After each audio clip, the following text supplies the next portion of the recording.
நண்பர்கள் அனைவருக்கும் வணக்கம். மதுரை சொக்கநாதரின் மீது காதல் கொண்ட பெண் தமிழையே தூதாக விடுத்த செய்தியை கூறுவது இந்த தமிழ் விடு தூது. இவற்றுள் தமிழின் பல்வேறு சிறப்புகள் விளக்கப்பட்டுள்ளன. இந்த பகுதியில் முதல் 10 கன்னிகளில் விளக்கத்தினை மட்டும் காண்போம். இவைதான் அந்த 10 கன்னிகள். இனி இவற்றுக்கான விளக்கத்தினை காண்போம். முதல் கன்னியில் சிவபெருமான் போற்றப்படுகின்றார். மதுரை தமிழ் சங்கத்தின் தலைவராக வீற்றிருந்தவன் எனவும், இரண்டாவது கன்னியில் பார்வதி தேவி போற்றப்படுகின்றாள். எல்லா திசைகளிலும் வெற்றியை தரக்கூடியவளாக இருக்கின்றவள் என்பதாலும், மூன்றாவது கன்னியில் கணபதி அதாவது விநாயகர் போற்றப்படுகின்றார். சிவ தத்துவத்தை அறிந்து கொள்வதற்காக விருப்பத்துடன் சிவனான திரட்டை கையில் எடுத்தவன் என்பதற்காகவும், நான்காவது கன்னியில் முருகப்பெருமான் போற்றப்படுகின்றார்.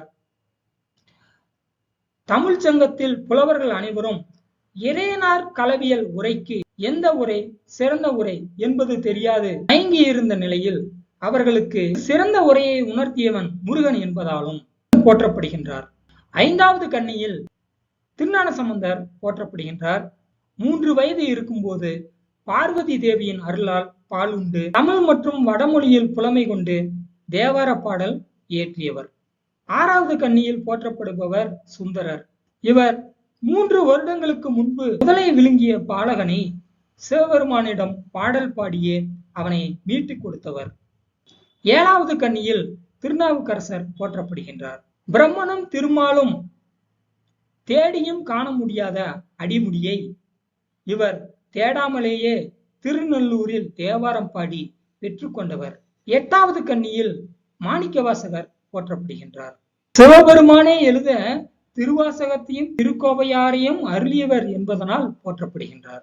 9வது கன்னியில் அகத்தியர் மற்றும் தொல்காப்பியர் ஆகிய இருவரும் போற்றப்படுகின்றனர். முத்தமிழ் இலக்கணம் ஓதிய முதன்மையர் என்பதால் அகத்தியரும், பழந்தமிழ் இலக்கணம் உரைத்தவர் என்பதால் தொல்காப்பியரும் போற்றப்படுகின்றனர். 10வது கன்னியில் மெய்கண்ட தேவர் போற்றப்படுகின்றார். அவர் 12 சூத்திரங்கள் கொண்ட சிவனான போதத்தை அருளியவர் என்பதனால் போற்றப்படுகின்றார். இதுவரை பார்த்த செய்திகளை மனதில் கொண்டு மாணவர்கள் தேர்வில் எளிமையாக எழுதி வெற்றி பெற என்னுடைய வாழ்த்துக்களை தெரிவித்துக் கொள்கின்றேன். நன்றி, வணக்கம்.